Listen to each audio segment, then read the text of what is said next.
Welcome to Unit 1, The History of Journalism from 1690 to present day. In the last video, we looked at the origins of journalism and talked about the ways journalism was censored by governments. In this video, we're going to look at the steps that allowed journalism to become more independent and free from government control. We will also talk about the different ways that people get their news.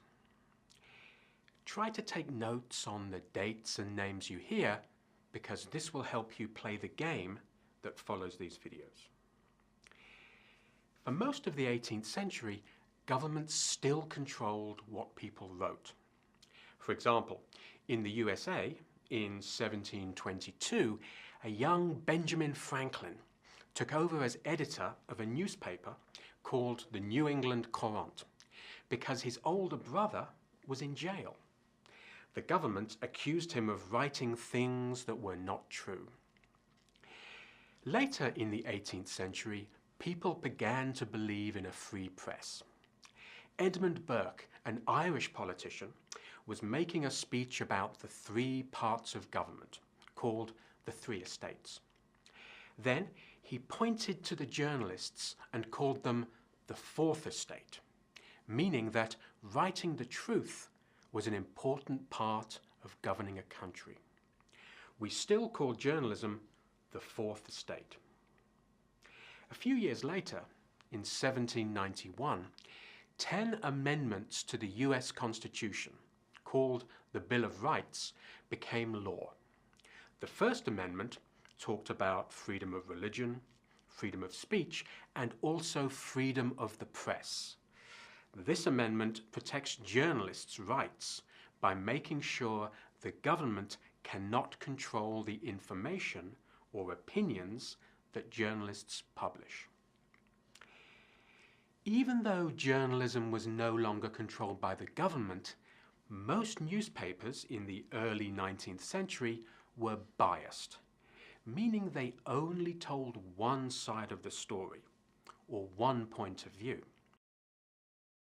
and were read by people who agreed with their opinion. In 1835, however, a newspaper called the New York Herald was started with the goal of providing unbiased news that everyone could enjoy. This newspaper also tried to be politically independent, not preferring one political party over another.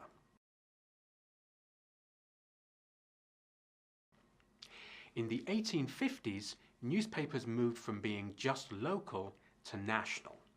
The technology improved, so it became easier to print and distribute many more newspapers. Hundreds of thousands of people could now read the same newspaper on the same day in different parts of the country. The early years of the 20th century saw a new type of journalism, investigative journalism. This involved a journalist looking into and writing about powerful people and industries. An example of this investigative journalism was when Upton Sinclair wrote The Jungle in 1906. Readers learned about the unhealthy practices in meatpacking factories and the bad conditions for the workers. Although newspapers continued to be popular throughout the 20th century, by the 1920s they also had to compete with news on the radio. Listening to news on the radio allowed the whole family to sit down and hear the news at the same time. And they could also listen to things live, as they were happening, instead of waiting until the next day to read about them. In the 1950s, television became popular, and nearly every family in the USA had one. People could now see pictures, as well as hear people talk about the news. The internet became popular in the 1990s, and online newspapers began to replace print copies. Today, over half the adults in the USA get their news from Twitter or Facebook. As we have seen, over hundreds of years, the government have tried to control the news. The press has worked to become freer and more independent.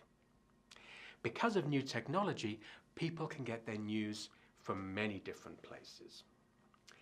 Next, use your notes to check your understanding of the history of journalism.